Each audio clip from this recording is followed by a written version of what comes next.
Hey guys, in this video I'm going to show you how to make an ender portal in creative mode in Minecraft. This is version 1.11.4. These are two examples of an ender portal. Make sure there's no blocks at the sides. What you will need for this is an Eye of Ender and portal.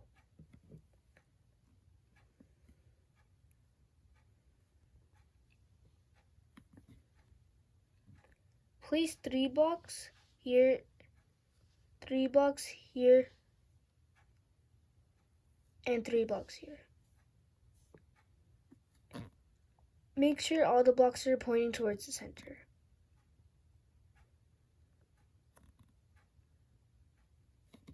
Same thing for the Eye of Ender. Make sure they're all pointing towards the center and place it on top of the end portals.